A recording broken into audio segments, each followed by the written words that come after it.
በከተማችን ያሉ የኢኮኖሚ ድርጅቶች ብዛታቸውን ማወቅ እንፈልጋለን። ይህንን ውጤት ያስገኝልናል። በተያዙበት የባለቤት አይነት በውጭ ዜጎች ነው በሀገር ውስጥ ዜጎች ነው የተያዙት የሚለውን ያሳየናል። ከዛ ከሁለት ዓመታት ጦርነት በኋላም ብዙ አሸማጊዎች ብርቱ ድርድሮች ተካሂደውና የተኩስ አቁም ስምምነት ደርሶ አፍታም ቢሆን ጦርነቱ ጋብ ብሏል። ይሁንና ቁልፉ ጥያቄ ግን የቀጣይ የጋዛ ዕጣ ፈንታ ምንድነው? ስምምነቱ ውድቅ ሳይደረግና ሳይቋረጥ እስከ መቼ ይዘልቃል የሚለው ጉዳይ ሆኗል። ሩሲያ በየቀኑ ለማለት በሚቻል ደረጃ በዩክሬን ከተሞች ላይ በመቶዎች የሚቆጠሩ ድሮኖችንና ሚሳኤሎችን እያዘነበች ነው። ይሁን እንጂ ዩክሬንም በተለያዩ አማራጮች በሩሲያ ላይ ጥቃቶችን እየፈጸመች ትገኛለች። ፍርድ ቤቶች የህፃናት የመኖርና በምቹ ሁኔታ የማደግ መብት ሊያስጠብቁ የሚችሉ ግልጽ ወጥና ተገማች የሆኑ የቀለብ ውሳኔዎች እንዲወስኑ የሚያግዝ ህግና አሰራር መዘጋጀት እንዳለበት ስለታመነ የፌዴራል ጠቅላይ ፍርድ ቤት የህፃናት ቀለብ አወሳሰን መመሪያ ቁጥር 01/2016 ዓ.ም ሊወጣ ችሏል። ጤና ይስጥልን የተወደዳችሁ ተመልካቾቻችን፣ እንሆ ሰዓቱ ደርሶ ሀገሬ ዜና ተጀምሯል። የዕለቱን ሀገሬ ዜና በመምራት ሱባሎ ጋሻው አብሬያችሁ ቆይታ አደርጋለሁ። እናንተ ወደ ተመልካቾቻችንም እስከ ዜናችን ፍጻሜ ድረስ አብራችሁ እንድትቆዩ አክብሮታዊ ግብዣዬ ነው። ቀዳሚ ወደምናደርገው ዜና እናልፋለን። በአንዳንድ የኢትዮጵያ ክፍሎች የመድኃኒት አቅርቦት ችግር እንደሚስተዋል የክልል ጤና ቢሮ ኃላፊዎች ተናግረዋል።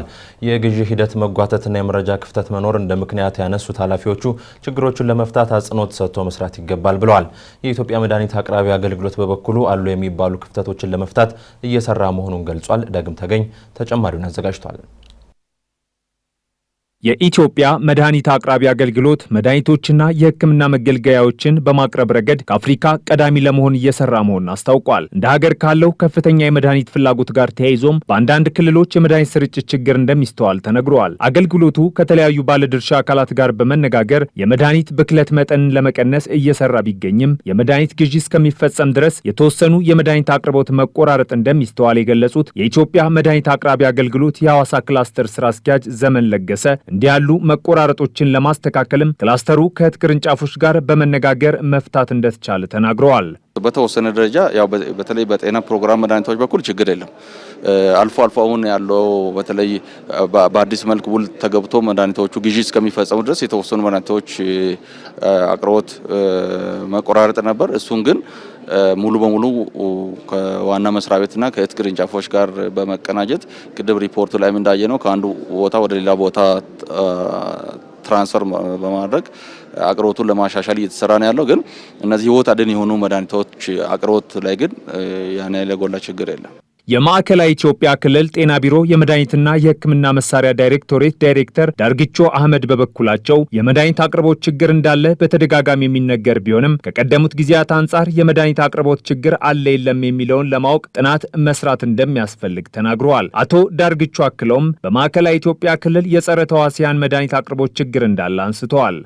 የአቅርቦት ጋር ተያይዞ ግን የምታነሳው በጣም በርካታ መድኃኒት ተቋም ላይ እንደሌለ ነው። በተለያየ ምክንያት እንደሌለ ነው የሚነሳው። ያው አብልቢቲው ይሄ ነው ብሎ በጥናት የተደገፈ ባይሆንም የተቋማት ኮምፕሌን ወይም የተቋማት ጩኸትን ሲሰማ ግን ያው የለንም የሚል ነገር ነው የሚለው። እንግዲህ በዚህ ጊዜ ይሄን ፐርሰንት ነበረ አሁን ይሄን ነው ለማለት ማጥናት ያስፈልጋል። ግን የመድኃኒት አላገኘንም፣ መድኃኒት የለንም ከበጀት እጥረት ጋር ተያይዞ እንግዲህ አሁንም ከጀመርነው ሪፎርም ጋር ከዚህ ሲዲኤስ አግሪመንት ጋር ተያይዞ ያሉ እንትኖችን ቅሪያ ሲያነሱ ነው የምትሰማው። ከዛ ውጪ አብልቢቲው ይሄን ፐርሰንት ነው ድሮ ይሄን ፐርሰንት ነው ብሎ ኤግዛክት ቁጥሩን ለመውሰድ ያስቸግራል። ጥናት ይፈልጋል። አብዛኛው ጊዜ አነስተኛ ናቸው ተብሎ የሚነሳባቸው በዋናነት ጸረ ተዋሲያን ናቸው። አሁን ጸረ ተዋሲያን ላይ ብዙ ጊዜ አላገኘንም ግዢም ላይ ጣጣን የሚል ነገር ያነሳሉ። ያው ቶሎ ብሎ ከፕራይቬትም ከማሟላት አንፃር ሁለት ዋና ችግሮች አሉ። አንደኛው የበጀት ነው። ሁለተኛ ደግሞ የግዢ ስርዓቱ በህግ የተደገፈና ቀለል ያለ አይደለም። የመድኃኒትና የሌሎች ቁሶች ይገዙበት የነበረው ህግና የመረጃ ክፍተት የሚስተዋልበት እንደነበር ያነሱት የኢትዮጵያ መድኃኒት አቅርቦት አገልግሎት ምክትል ዋና ዳይሬክተር አቶ ሰለሞን ንጉሴ በዚህ ዓመት መሰል ችግሮች እንደሚፈቱ ተናግረዋል። መድኃኒት ከ60 በመቶ በላይ ከውጭ መጣ የነበረውን በሀገር ውስጥ እንዲመረት እየተደረገ በመሆኑም በቀጣይ ሰፊ ለውጥ ይታያል ሲሉ አክለዋል። ይሄ ችግር አለ የለም የሚል ክርክር ውስጥ አስገባንም። ግልጽ ነው ችግሩ አለ። ነገር ግን የትኛው መድኃኒት በየትኛው ጤና ተቋም መቼ የሚለውን ግን መለየት ያስፈልጋል። ከዛ ውጭ ደግሞ አንድም የመረጃ ስርዓት ቅብብሎችም ችግር ያለበት ነበር። እንግዲህ የመድኃኒት አቅርቦት ስርዓት ሰንሰለት ነው።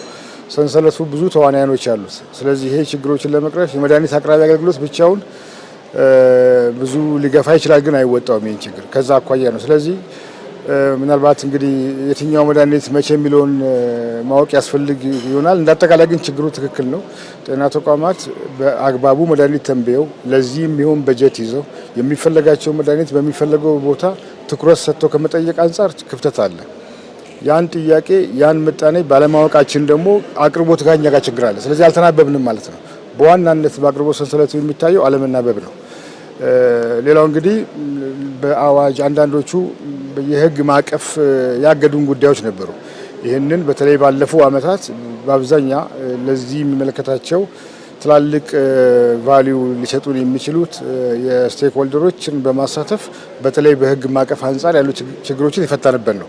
የኢትዮጵያ መድኃኒት አቅራቢ አገልግሎት ከ4400 ሆስፒታሎችና ጤና ተቋማት ጋር የመድኃኒት አቅርቦት ውል ተፈራርሞ እየሰራ ሲሆን በባለፈው ዓመት የ68 ቢሊዮን ብር ግምት ያላቸው መድኃኒቶች ማሰራጨቱም ተገልጿል። በአዲስ አበባ የኢኮኖሚ ድርጅቶች ቆጠራ እየተካሄደ መሆኑ ተነግሯል። ቆጠራው የማምረት የንግድና አገልግሎት ተግባራት ላይ የተሰማሩ የኢኮኖሚ እንቅስቃሴዎችን የሚያካትት መሆኑ ተነግሯል። ቤት ለቤት እየተካሄደ መሆኑ የተነገረው ቆጠራ ለፖሊሲና ስትራቴጂ በግብዓትነት የሚያገለግል መሆኑም ተነስቷል። አልታየህ ኪዳኔ። የአዲስ አበባ ከተማ አስተዳደር ፕላንና ልማት ቢሮ ከኢትዮጵያ ስታቲስቲክስ አገልግሎት ጋር በመተባበር በመዲናይቱ የኢኮኖሚ ድርጅቶች ቆጠራ እያካሄደ መሆኑን አስታውቋል። ቆጠራው የማምረት የንግድ የአገልግሎት ተግባራት ላይ የተሰማሩ የኢኮኖሚ እንቅስቃሴዎችን የሚመለከት ነው። በአዲስ አበባ 5606 የቆጠራ ጣቢያዎች የኢኮኖሚ ድርጅቶችን ለመቁጠር ወደ ስራ መግባታቸው የተገለጸ ሲሆን በሁሉም የከተማይቱ ወረዳዎች ቆጠራ እየተካሄደ መሆኑን የአዲስ አበባ ከተማ ፕላንና ልማት ቢሮ በሰጠው መግለጫ ጠቁሟል። 5606 የቆጠራ ጣቢያዎች አሉ። ወደ 119 የሚሆኑ ወረዳዎች አሉን በአዲስ አበባ ከተማ አስተዳደር። ስለዚህ ቆጠራው የሚሸፍነው ሁሉንም የከተማው ክልል የሚሆን መሆኑ መረጃው መታወቅ አለበት። ለዚህ ቆጠራ የተሳተፉ ከ5653 መረጃ ሰብሳቢዎች፣ ተቆጣጣሪዎች፣ ስታቲሽያንና አስተባባሪዎች በዚህ ቆጠራ ስራ ውስጥ ተሰማርተዋል። ስራ ላይ እንዳሉ እንዲወሰድ ፈልጌ ነው። በመደበኛና ኢመደበኛ ንግድ ላይ የተሰማሩ ዜጎችን ያካትታል የተባለው ይህ ቆጠራ በጥቅምት 1 2018 የተጀመረ ሲሆን እስከ የካቲት 30 ድረስ በሁለት ዙር ተከፍሎ የሚደረግ ነው። ይህ ሂደት የከተማውን ዓመታዊ አጠቃላይ የምርት እድገት ለማስገኘት የሚያስፈልገውን የካፒታልና የምርታማነት እድገት መነሻዎችን ለመገመት እንደሚረዳ ተነስቷል። ቆጠራው አንጻር ምን ዓላማ አለው የሚለውን ነገር ጨምሬ ማንሳት ፈልጋለሁ። አንደኛው ኢኮኖሚክ ሪቤዝ ለማድረግ ይሄ የጥናት ውጤት ይጠቅማል። የሀገሪቱን የምርት መጠን ጂዲፒ የምንለውን ጥናት ለማወቅ በትክክል ለማወቅ ይረዳል። በዚሁም የአዲስ አበባ ከተማ አስተዳደር ለሀገር የኢኮኖሚ ምርት ያላት አስተዋጽኦ ድርሻ ምን ያህል እንደሆነም ለማወቅ ያስችላል።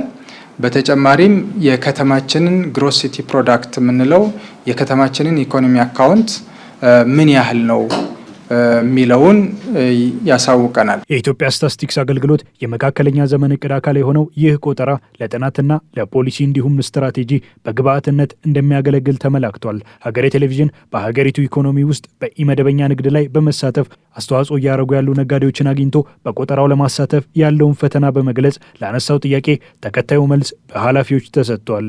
እንግዲህ ማንም ሰው ቤት ይኖራል፣ ቤት አለው፣ መቼም ቤት ያድራል። ከቤት ውጭ የሚሆን ሰው የለም። ቤት ያሉት ሰዎች በቤታቸው ምን አይነት እንቅስቃሴ እንደሚያደርጉ፣ ከቤት ውጭስ ምን አይነት ስራ እንደሚሰሩ፣ ምን ስራ ላይ እንደተሰማሩ፣ ምን ስራ ዘርፍ ላይ እንዳሉ፣ ምን አይነት አገልግሎት እየሰጡ ያሉ የሚለው ይጠየቅና ያን መነሻ ተደርጎ የሚሰራ ነው የሚሆነው ስራው።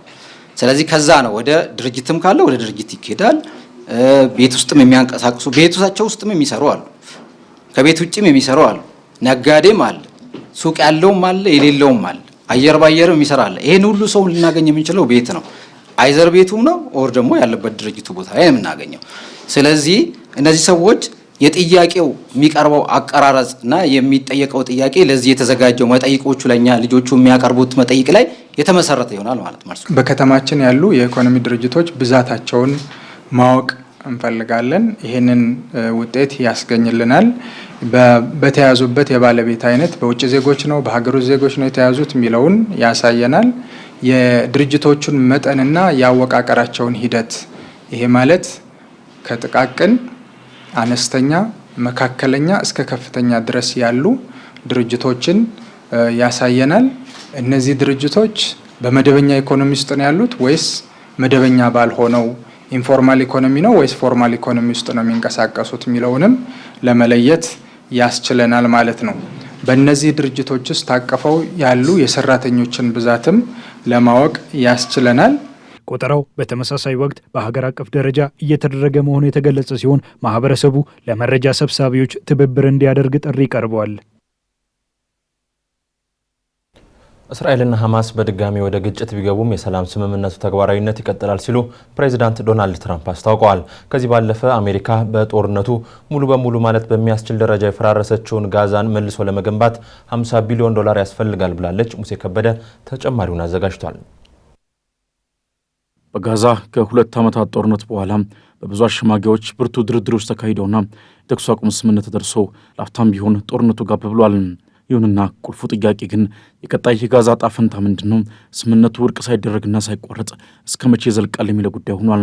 በተኩስ አቁም ስምምነቱ መሰረት እስራኤል ከ1900 በላይ ፍልስጤማውያን እስረኞችን ስታስረክብ፣ ሐማስ በበኩሉ በሕይወት የነበሩ ሁሉንም 20 ታጋቾች ለእስራኤል አስረክቧል። ከዚህ ባለፈ በሕይወት ከሌሉት 28 ታጋቾች አስክሬን መካከል 12ቱን በዓለም አቀፉ ቀይ መስቀል በኩል ለእስራኤል የሰጠ ሲሆን ቀሪዎቹ አስክሬን መመለስ ሁኔታ ግን አሁንም የውጥረቱ ዋነኛ መንስኤ ሆኖ ቀጥሏል። በሳምንቱ መጨረሻ ቀናትም ሐማስና እስራኤል ጦር መማዛቸውን ተከትሎ ስምምነቱ ላይ የመፍረስ ጥላ እንዳጠላበት ሲነገር ቆይቷል። በጋዛ በእስራኤልና ሐማስ መካከል የተፈጠረውን ግጭት ተከትሎ ስምምነቱ ተጥሶ የእስራኤል መከላከያ ኃይል በደቡባዊ ጋዛ ራፋ ከተማ የአየር ላይ ጥቃት መፈጸሙን ትላንት ማስታወቁ ይታወሳል። መከላከያ እንዳስታወቀው የአየር ላይ ጥቃቱ በአካባቢው ሰፍረው በነበሩ አባላቶቹ ላይ በሐማስ ለተፈጸመባቸው ጥቃት ያጸፋ እርምጃ ነው ብሏል። የእስራኤል ጦር በይፋ ኤክስ ገጹ ላይ እንዳሰፈረው የእስራኤል ወታደሮች በራፋ በተኩስ አቁም ስምምነቱ መሰረት የሐማስ ታጣቂዎችን መሰረተ ልማት እያጸዱ በነበረበት ወቅት የጸረ ታንክ ሚሳይልና የተኩስ ሩምታ እንደተከፈተባቸው ገልጿል። ጦሩ በምላሹም የሐማስ ዋሻዎችን የሚደመስሱና የቡድኑ ስጋት የሚያስወግድ የአየር ላይ ጥቃት በአካባቢው ላይ ማድረሱን አስታወቀው። በጥቃቱ ከ40 በላይ ሰዎች እንደተገደሉ የዘገበው ጊሮ ኒውስ ጥቃቱ ሁለቱም ወገኖች እየተካሰሱበት የነበረውን የተኩስ አቁም ስምምነት ጥሰትና የቀጠናውን ውጥረት ይበልጥ ያባባሰ ሆኖ ተስተውሏል። በእስራኤልና በሐማስ መካከል የተደረሰው ተኩስ አቁም እንደ አውሮፓውያን አቆጣጠር ከጥቅምት 10 ቀን 2025 ጀምሮ ተግባራዊ መሆኑ ይታወቃል። በሌላ በኩል የአሜሪካ የውጭ ጉዳይ መስሪያ ቤት ሐማስ በጋዛ ሰላማዊ ሰዎች ላይ በተጨባጭ ጥቃት ለመሰንዘር ማቀዱን የሚገልጹ አሳማኝ መረጃዎች እንዳሉት አስታውቋል። መስሪያ ቤቱ ባወጣው መግለጫ በፍልስጤማውያን ላይ ለመፈጸም የታቀደ ጥቃት የተኩስ አቁም ስምምነቱን በቀጥታና በከባድ ሁኔታ መጣስ ነው፣ እንዲሁም በድርድር ጥረቶች የተገኘውን ውጤት የሚጎዳ ነው ብሏል። የአሜሪካው ፕሬዚዳንት ዶናልድ ትራምፕ በትሩዝ ሶሻል ገጻቸው ላይ ባሰፈሩት ጽሑፍ ሐማስ በጋዛ ሰዎች መግደሉን ከቀጠለ ገብተን ከመግደል ውጭ ሌላ አማራጭ አይኖርንም ማለታቸው ይታወሳል።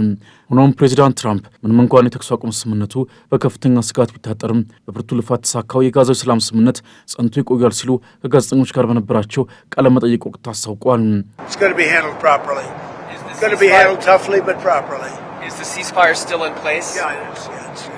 ፕሬዚዳንቱ ይህን ያሉት የእስራኤል መከላከያ ኃይልና ሐማስ የሰላም ስምምነት ተጥሷል በሚል እርስ በርስ እየተካሰሱ ባለበት ጊዜ መሆኑ ሁለቱም ለስምምነት ተፈጻሚነት ቁርጠኛ እንዲሆኑ ያሳሰቡበት ስለመሆኑ ዘ ዎል ስትሪት ጆርናል በዘገባው አስፍሯል። የእስራኤል ጦር ከስምምነቱ በኋላ ለመጀመሪያ ጊዜ በጋዛ የአየር ጥቃት መፈጸሙን ባስታወቀ ማግስት የተሰማው የትራምፕ ማረጋገጫ የተኩስ አቁም ስምምነቱ አልቆመም፣ በአግባቡ መተግበሩን ይቀጥላል የሚል ሆኗል።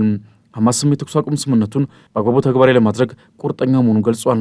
ነገር ግን እስራኤል ስምምነቱን የተለያዩ አንቀጾች ከ50 ጊዜ በላይ ጥሳለች በማለት የከሰሰ ሲሆን በእስራኤል ጦር የተፈጸሙ ጥቃቶች ሁኔታውን ሙሉ በሙሉ ሊያበላሹ ይችላል ሲል አሳስቧል። የእስራኤል መከላከያ ኃይል በበኩሉ የተኩስ አቁም ስምምነቱን በጥብቅ ማስፈጸሙ እንደቀጠለ ገልጾ በማንኛውም ጥሰት ላይ ግን ጠንካራ እርምጃ እንደሚወስድ በፊኑ አስጠንቅቋል። የተኩስ አቁም ስምምነቱ ገቢራዊነት ላይ በርካታ ጥርጣሬዎች ባንዣበቡበት በአሁኑ ወቅትም በጦርነቱ ክፉኛ ወደመችውን የጋዛ ሰርጥን መልሶ ለመገንባትና እንደገና ለማዋቀር የአሜሪካ የመካከለኛው ምስራቅ ልዩ መልእክተኛና በተኩስ አቁም ስምምነቱ ላይ ትልቅ አስተዋጽኦ የነበራቸው ስቲቭ ዊትኮፍ ግምታዊውን የውጭውን መጠን ተናግረዋል። ልዩ መልእክተኛው ወጪው ወደ $50 ቢሊዮን አሊያም 37.2 ቢሊዮን ፓውንድ አካባቢ ነው ሲሉ ለቢቢሲ የአሜሪካ ጋር ሲቢኤስ ኒውስ ተናግረዋል። ትንሽ ዝቅ ያለ ወይም ትንሽ ከፍ ያለ ሊሆን ይችላል። እኔ በግሌ ይህ መጠን ለክልሉ በጣም ትልቅ አይደለም ብዬ አምናለሁ ሲሉም በጋዛ ከደረሰው ውድመት አንጻር የገንዘብ መጠኑ ቢያንስ እንጂ የሚበዛ ስላለመሆኑ ገልጸዋል። ስቲቭ ዊትኮፍ ከዶናልድ ትራምፕ አማካሪና እንዲሁም ማማች ጃሬድ ኩሽነር ጋር ዛሬ ወደ እስራኤል ያቀናሉ ተብሎ ይጠበቃል። ዩክሬን በሩሲያ ግዙፍ የነዳጅ ማውጫና ማጣሪያ ተቋም ላይ በፈጸመችው የድሮን ጥቃት ሩሲያ ወደ ካዛክስታን ነዳጅ የምታስተላልፍበት መስመር መቋረጡ ተነግሯል። ጥቃቶቹ ተጠናክረው የሚቀጥሉ መሆናቸውንም ዩክሬን አስታውቃለች። ደምሰው ሽፈራው በዩክሬን እየተካሄደ ያለው ጦርነት አሁንም እንደቀጠለ ነው። ሩሲያ በየቀኑ ለማለት በሚቻል ደረጃ በዩክሬን ከተሞች ላይ በመቶዎች የሚቆጠሩ ድሮኖችንና ሚሳኤሎችን እያዘነበች ነው። ይሁን እንጂ ዩክሬንም በተለያዩ አማራጮች በሩሲያ ላይ ጥቃቶችን እየፈጸመች ትገኛለች። የዩክሬን ጥቃቶች ደግሞ በዋናነት የሩሲያን ግዙፍ የሚሳኤልና የነዳጅ ማውጫና ማጣሪያ ተቋማት ላይ ያነጣጠሩ ናቸው። በእነዚህ የዩክሬን ጥቃቶች ኢላማ ከተደረጉት መካከል ደግሞ በዓለማችን በግዝፈቱ አቻ የለውም የሚባልለት ኦሬንበርግ የጋዝ ማጣሪያ ተቋም ሲሆን ከሰሞኑን ባስተናገዳቸው የድሮን ጥቃቶች ወደ ጎረቤት ካዛኪስታን ያስተላልፍ የነበረውን ጋዝ ለማቋረጥ ተገዷል። ስለተቋረጠው የጋዝ አቅርቦት ከሩሲያ በኩል እስካሁን በይፋ የተባለ ነገር ባይኖርም የካዛኪስታኑ የኢነርጂ ሚኒስቴር ግን የነዳጅ ማጣሪያው በደረሰበት የድሮን ጥቃት ክፉኛ መጎዳቱን አስታውቋል።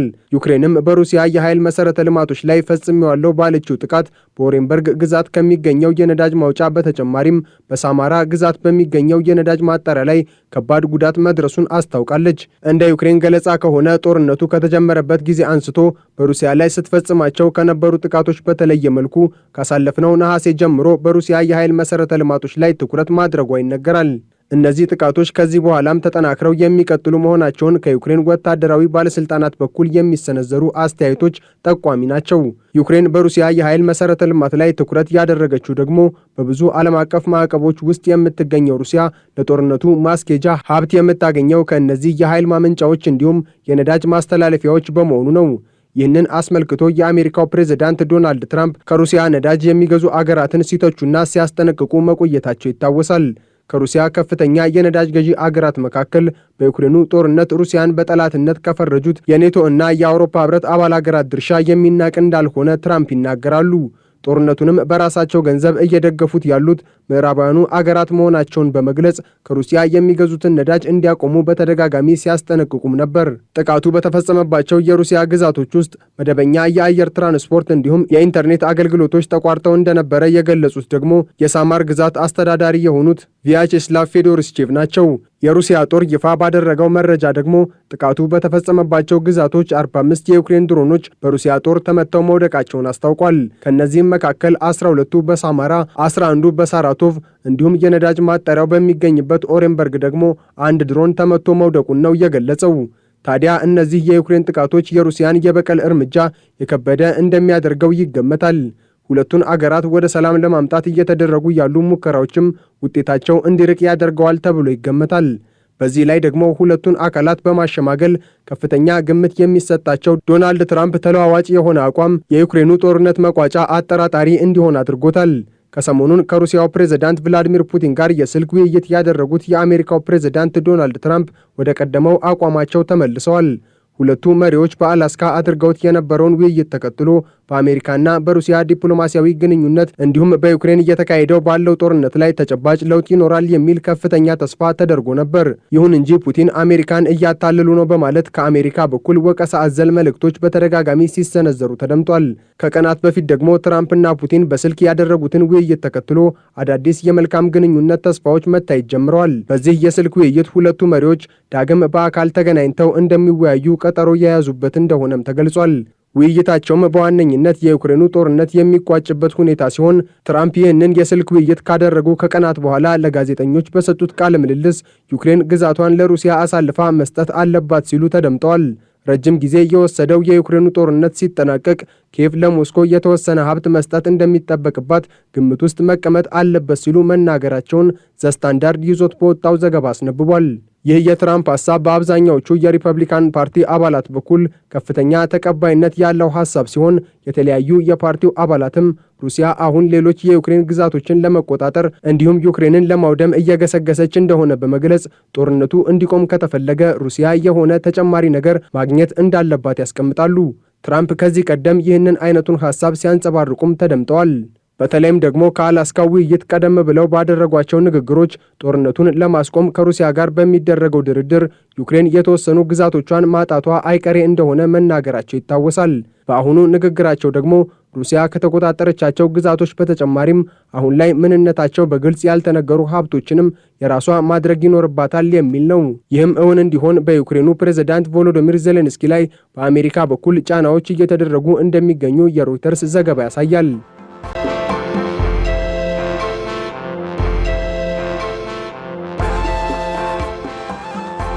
ሀገሬ ዜና እንደቀጠለ ነው። የተወደዳችሁ ተመልካቾቻችን፣ አሁን ደግሞ ወደ አጫጭር መረጃዎች እናልፋለን።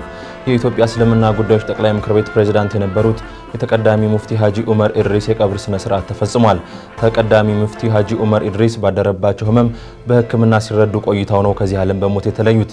ተቀዳሚ ሙፍቲ ሀጂ ዑመር ኢድሪስ ከ50 ዓመታት በላይ በዘለቀ የአዲስ አበባ ቆይታቸው ቅዱስ ቁርአንን ከ300 ጊዜ በላይ በትርጉም አስተምረዋል። በ1967 ዓ.ም የኢትዮጵያ እስልምና ጉዳዮች ጠቅላይ ምክር ቤት ሲመሰረት የምክር ቤቱ አባልና የዑለማ ሊቀመንበር ነበሩ።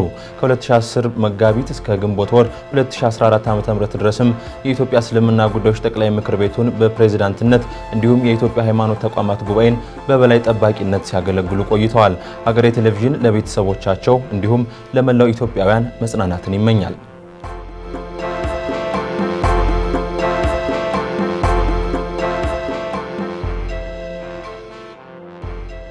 የመንግስት ሰራተኞች ብልሹ አሰራሮች እንዲታገሉ እንደሚገባ የአዲስ አበባ ከተማ አስተዳደር ፐብሊክ ሰርቪስ እና የሰው ሀብት ልማት ቢሮ አሳስቧል። የካ ክፍለ ከተማ በ2017 ዓ.ም የተሻለ አፈጻጸም ላሳዩ ሰራተኞች ባዘጋጀው የእውቅና መርሃ ግብር ላይ የተገኙት በምክትል ከንቲባ ማዕረግ የቢሮ ኃላፊ ዶክተር ጀማሉ ጀንበሩ የአገልግሎት አሰጣጥን ከማሻሻል አንጻር የተሰሩ ስራዎች ለውጥ ማሳየታቸውን ጠቁመዋል። ለውጦች እየታዩ ቢሆንም አሁንም ብልሹ አሰራሮች እንደሚስተዋሉ የገለጹት ኃላፊው በብልሹ አሰራሮች ውስጥ የሚሳተፉ ጥቂቶችን መታገል የመንግስት ሰራተኛውና የህብረተሰብ ድርሻ መሆኑን ተናግረዋል። ከህብረተሰቡ የሚቀርቡ የአገልግሎት አሰጣጥ ጥያቄዎችን በበቂ ሁኔታ ለመመለስ እየሰራን ነው ያሉት የየካ ክፍለ ከተማ ዋና ስራ አስፈጻሚ አቶ ፍጹም ኃይሌ በበኩላቸው ክፍለ ከተማው የመሶብ የአንድ ማዕከል አገልግሎትን ስራ ለማስጀመር ቁርጠኛ መሆኑን ገልጸዋል። የካ ክፍለ ከተማ በ2017 ዓ.ም የተሻለ አፈጻጸም አሳይተዋል ላላቸው ተቋማትና ሰራተኞች እውቅና ሰጥቷል።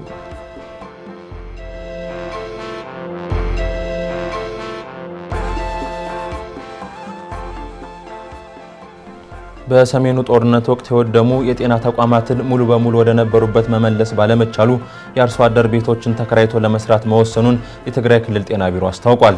በጦርነት የወደሙ የጤና ተቋማትን ወደ ነበሩበት ለመመለስ በቢሊዮን ዶላር እንደሚጠይቅም የክልሉ ጤና ቢሮ ኃላፊ ዶክተር አማኑኤል ኃይለ ተናግረዋል። ኃላፊው ይህንን የተናገሩት ከጃፓን መንግስት የተሰጡ 3 የአምቡላንስ ተሽከርካሪዎችን ድጋፍ በተረከቡበት ወቅት ነው። ድጋፉ የተደረገው በጤና ሚኒስቴር በኩል ሲሆን ዓላማውም በሰሜን ጦርነት የተነሳውን እክል የተፈጠረበትን የድንገተኛና ሌሎች የሕክምና አቅርቦትን ለማሳደግ ነው ተብሏል።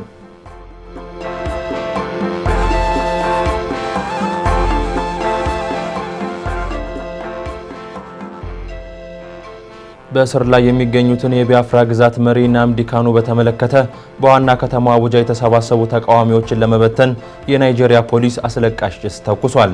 ቢያፍራ ግዛት በደቡብ ምስራቅ ናይጄሪያ የምትገኝ ስትሆን የግዛቱ ኃይሎች ሀገርነት እውቅናን ለማግኘት ሲንቀሳቀሱ ቆይተዋል። ሰልፈኞችም የዚህ እንቅስቃሴ መሪ ናምዲ ካኑ በአስቸኳይ እንዲፈቱ ጠይቀዋል። እንደ አውሮፓውያን አቆጣጠር ከ2015 ጀምሮ በናይጄሪያ እስር ቤቶች ሲታሰሩና ሲፈቱ የቆዩት ካኑ ከ2021 ጀምሮ በእስር ላይ ይገኛሉ። ካኑ እንዲፈቱ የጠየቁ ሰልፈኞች ላይ የፖሊስ አባላት አስለቃሽ ጭስ መተኮሳቸውን የዓይን እማኞች ተናግረዋል።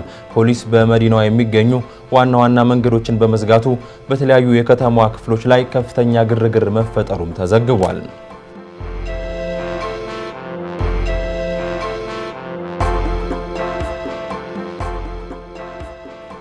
በሆንግ ኮንግ በተከሰተ የአውሮፕላን አደጋ የሁለት ሰዎች ህይወት ማለፉ ተሰምቷል። ማኮኮቢያ ላይ የነበረ የጭነት አውሮፕላን ተንሸራቶ ከደህንነት ጥበቃ መኪና ጋር በመጋጨቱ ነው በመኪናው ውስጥ የነበሩት ሁለት ሰዎች መሞታቸው የተነገረው። የአውሮፕላኑ 4 ሰራተኞች ግን ምንም ጉዳት አልደረሰባቸውም። መቀመጫቸውን በቱርክ ያደረገው ኤስቲ አየር መንገድ ቦይንግ 747 አውሮፕላን ከዱባይ የተባበሩት አረብ ኤሚሬትስ በመነሳት ከጠዋቱ 3:50 ላይ በሆንግ ኮንግ ዓለም አቀፍ አውሮፕላን ማረፊያ እያረፈ ያለ ነበር አደጋው ያጋጠመው። አውሮፕላኑ በሚያርፍበት ወቅት የአየር ሁኔታው ተስማሚ እንደነበር የተነገረ ሲሆን የአደጋው መንስኤ እየተጣራ መሆኑም ተሰምቷል።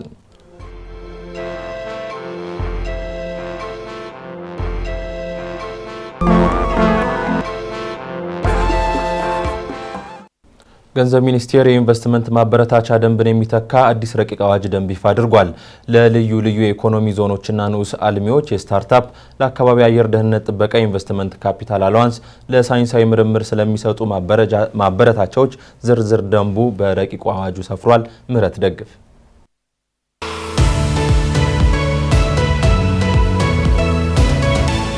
የገንዘብ ሚኒስቴር በኢትዮጵያ የኢንቨስትመንት ማበረታቻ ደንብን የሚተካ አዲስ ረቂቅ ደንብ ለውይይት ክፍት አድርጓል። ረቂቅ ደንቡ አምራች ኢንቨስትመንትን፣ የወጪ ንግድን፣ የቴክኖሎጂ ዝውውርን፣ የስራ ፈጠራን፣ የከባቢ አየር ደህንነት ጥበቃን፣ የሀገሪቱ የተፈጥሮ ሀብት በውጤታማና በብቃት መልማትንና የክልሎችን እድገት እንዲያበረታታ ታስቦ መዘጋጀቱን የገለጸው ሚኒስቴሩ እስከ 6 ዓመታት ከገቢ ግብር ነፃ የመሆን መብት የሚያስገኘውን ድንጋጌ ሙሉ በሙሉ እንዲያስቀር ታስቦ የተዘጋጀ መሆኑን አመላክቷል። በረቂቅ ደንቡ ማሻሻያ ከተደረገባቸው ዘርፎች ውስጥ በልዩ የኢኮኖሚ ዞን አዋጅ ቁጥር 1323/2016 መሰረት በልዩ ልዩ የኢኮኖሚ ዞኖችና ንዑስ አልሚዎች ተብለው ለተሰየሙት የሚደረግ የገቢ ግብር ማበረታቻ አንዱ ነው። ረቂቁ በአዲስ አበባ ከተማና ኦሮሚያ ክልል ሸገር ከተማ አስተዳደር ባሉ የልዩ ልዩ ኢኮኖሚ ዞን አልሚና ንዑስ አልሚዎች ግብር ከሚከፍሉበት ዓመታዊ ገቢያቸው ላይ ስራ ከጀመሩበት ቀን ጀምሮ የሚቆጠሩ 10 ዓመታት የ5 በመቶ የገቢ ግብር ምጣኔ ቅናሽ እንደሚደረግላቸው ያሰፈረ ሲሆን ከዚያ በኋላ ባሉት ዓመታት የገቢ ግብር አዋጅ በደነገገው መሰረት የንግድ ትርፍ ግብር እንደሚከፍሉ አመላክቷል። በተጨማሪም በሁለቱ ከተሞች ከሚገኙ ልዩ የኢኮኖሚ ዞኖች ውጪ በሚገኙ ልዩ የኢኮኖሚ ዞኖች ውስጥ የሚቋቋሙ ኢንዱስትሪዎች ደግሞ ግብር ከሚከፍሉበት ዓመታዊ ገቢያቸው ላይ ስራ ከጀመሩበት ቀን ጀምሮ ለሚቆጠሩ 15 ዓመታት የ5 በመቶ የገቢ ግብር ምጣኔ ቅናሽ እንደሚደረግላቸውና ከዚያ በኋላ ባሉት ዓመታት ደግሞ የገቢ ግብር አዋጅ በተደነገገው መሰረት የንግድ ትርፍ ግብር እንደሚከፍሉ፣ ለባለ አክሲዮኖች በሚከፍሉት የትርፍ ድርሻ ላይ ከሚከፈል ታክስ ለ5 ዓመታት ከአማራጭ አነስተኛ ግብር ደግሞ ለ10 ዓመታት ነፃ እንደሚሆኑ አስቀምጧል። በልዩ የኢኮኖሚ ዞን አዋጅ መሰረት የኢንቨስትመንት ቦርድ በልዩ ሁኔታ ካልወሰነ በስተቀር የልዩ ኢኮኖሚ ዞን አልሚና ንዑስ አልሚ እነዚህን ማበረታቻዎች ተጠቃሚ ሊሆኑ የሚችሉበት ቢያንስ $75 ሚሊዮን ስራ ላይ መዋላቸውን ሲረጋገጥ እንደሚሆን አስቀምጧል። ከልዩ ልዩ የኢኮኖሚ ዞን ውጪ ባለ ኢንቨስትመንት ምርቱ የማገልግሎት ውጪ የሚልክ ባለሀብት በዚያው ዓመት ግብር በሚከፍልበት ገቢ ላይ 10 በመቶ የንግድ ትርፍ ግብር እንደሚከፍልም ተገልጿል። አሁን በስራ ላይ ያለው የኢንቨስትመንት ማበረታቻ ደንብ ቁጥር 517/2014 ላይ ከኢንዱስትሪ ፓርክ ውጪ ያለ ኢንቨስትመንት ቢያንስ 50 በመቶ የሚሆነው ምርቱን ወይንም ደግሞ አገልግሎቱን ወደ ውጭ የሚልክ ወይም ምርቱንና አገልግሎቱን ወደ ውጭ ለሚልክ ባለሀብት አሊያም በምርት ወይም በአገልግሎት ግብአትነት የሚያቀርብ ከሆነ ከገቢ ግብር ነፃ የሚሆን ማበረታቻ እንዲሁም ለአንድ ጊዜ ለ2 ዓመት ከገቢ ግብር ነፃ እንደሚሆን ይደነግግ ነበር። ለልዩ ልዩ የኢኮኖሚ ዞኖችና ንዑስ አልሚዎች ማበረታቻ በተጨማሪ የስታርታፕ፣ ለከባቢ አየር ደህንነት ጥበቃ፣ ለኢንቨስትመንት ካፒታል አላውንስ፣ ለሳይንሳዊ ምርምር የሚሰጥ ማበረታቻና ሌሎችም የማበረታቻ ዝርዝር ደንቦች በረቂቅ አዋጁ ላይ ሰፍረዋል። ሚኒስቴሩ ከዚህ ቀደም የነበረውን የማበረታቻ ደንብ ቁጥር 517/2014 መለወጥ አስፈላጊ ሆኖ በመገኘቱ በአዲስ መልክ ያዘጋጀው ረቂቅ ደንብ ላይ አስተያየት እንዲሰጥበት ለሚመለከታቸው አካላት ጥሪውን አቅርበዋል።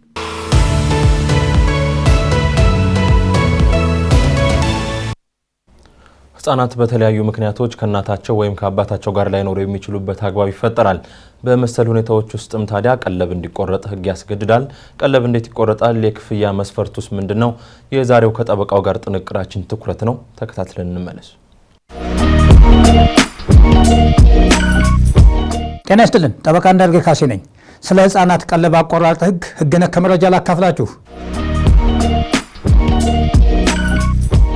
አሁን ስራ ላይ ባለው ህገ መንግስት አንቀጽ 9 መሰረት ሀገሪቱ ያጸደቀቻቸው የህፃናት መብቶችን የሚመለከት ዓለም አቀፍ ስምምነቶች የሀገሪቱ ህግ አካል እንደሆኑ በተጠቀሰው አግባብ ፍርድ ቤቶችን ጨምሮ በመንግስት አካላት የሚወጡ ህጎችን ከላይ ከተጠቀሱ ስምምነቶች ጋር የማጣጣምና አሰራሮችን መዘርጋት አስፈላጊ ሆኖ በመገኘቱ ፍርድ ቤቶች የህፃናት መብቶችን የማስከበር ወይም የመተግበር ግዴታ ካለባቸው አካላት ዋነኛ እንደመሆናቸው መጠን በህፃናት መብቶች ኮንቬንሽን ቁጥር 3 ንዑስ 1 እንዲሁም በአፍሪካ የህፃናት መብቶችና ደህንነት ቻርተር ቁጥር 4 ንዑስ 1 እንደ ሌሎቹ የመንግስት የሥራ ክፍሎች ህፃናትን በሚመለከቱ ጉዳዮች ላይ የህፃናትን ጥቅምና ደህንነት የሚያስጠብቅ አሰራር መዘርጋት እንደሚገባው በመመልከቱ ፍርድ ቤቶች የህፃናት የመኖርና በምቹ ሁኔታ የማደግ መብት ሊያስጠብቁ የሚችሉ ግልጽ፣ ወጥና ተገማች የሆኑ የቀለብ ውሳኔዎች እንዲወስኑ የሚያግዝ ህግና አሰራር መዘጋጀት እንዳለበት ስለታመነ የፌዴራል ጠቅላይ ፍርድ ቤት የህፃናት ቀለብ አወሳሰን መመሪያ ቁጥር 01/2016 ዓ.ም ሊወጣ ችሏል።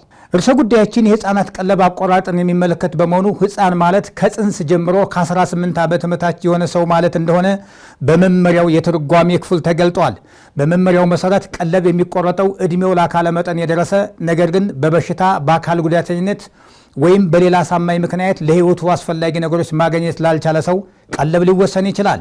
ቀለብ ማለት ቀለብ ሰጪ ለቀለብ ተቀባዩ የሚከፍለው ለህፃኑ እንክብካቤ፣ ጥበቃና ጥቅም የሚውል በመሰረቱ በጥሬ ገንዘብ ወይም በልዩ ሁኔታዎች በአይነት የሚከፈል ክፍያ መሆኑን መመሪያው ገልጧል። ህፃናት በተለያዩ ምክንያቶች ከእናታቸው ወይም ከአባታቸው ጋር ለማደግ የሚገደዱበት ሁኔታ ያለ ሲሆን ቀለብ ለመቁረጥ መነሻ የሚሆነውም ከእናት ወይም ከአባታቸው ጋር ማደጋቸውና መኖራቸው ነው።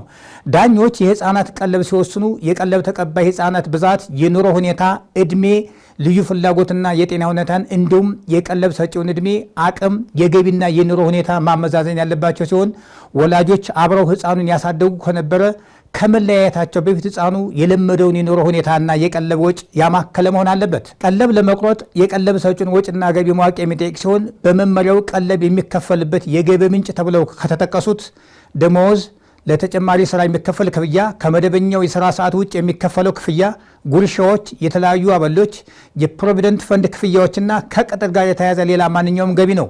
በመመሪያው ውስጥ ተጨማሪ ቀለብ የሚቆረጥባቸው ገቢዎች ተብለው የተዘረዘሩት የቤት ኪራይ ወይም ሽያጭ ገቢ፣ የተሽከርካሪ ኪራይ ወይም ሽያጭ ገቢ፣ ከሌሎች ንብረቶች ሽያጭ የተገኘ ገቢ፣ የባንክ ተቀማጭ ገንዘብ ወይም ብድር፣ ባንክ ከተቀመጠ ገንዘብ የሚገኝ ወለድ፣ ከሎተሪና ከተለያዩ ውድድሮች የሚገኝ ገቢ ወይም የገንዘብ ሽልማቶች፣ የካሳ ክፍያዎችና ሌላ ማንኛውም ገቢ ነው። የቀለብ አቆራረጥ ቀለብ ቆራጩ ቀለብ በሚቆርጥላቸው ልጆች ልክ በፐርሰንት የሚታሰብ ሲሆን ለመነሻ ያክል የቀለብ ሰጪው ወርሃዊ ገቢው እስከ ብር 2000 ከሆነ ከዚሁ ገቢ ውስጥ ለአንድ ህፃን 24%፣ ለሁለት ህፃን 36%፣ ለሶስት ህፃናት 42%፣ ለአራት ህፃናት 45%፣ ለአምስት ህፃናትና ከዛ በላይ 48% እንዲከፍል ፍርድ ቤት ውሳኔ ሊሰጥ ይችላል። እንደ ገቢው መጠንና ቀለብ ሰጪው ባለው የህፃናት ቁጥር የተለያዩ ፐርሰንት ሊወሰን እንደሚችል መመሪያው አስቀምጧል። በመመሪያው ውስጥ የቀለብ ሰጪው ወርሃዊ ገቢ ከብር 200 ሺህ በላይ በሚሆንበት ጊዜ ፍርድ ቤቱ የህፃናቱን ፍላጎት ባማከለ መልኩ በመመሪያ ሰንጠረዡ ከተመለከተው የክፍያ መጠን ሳያንስ ሊወስን ይችላል። አመሰግናለሁ።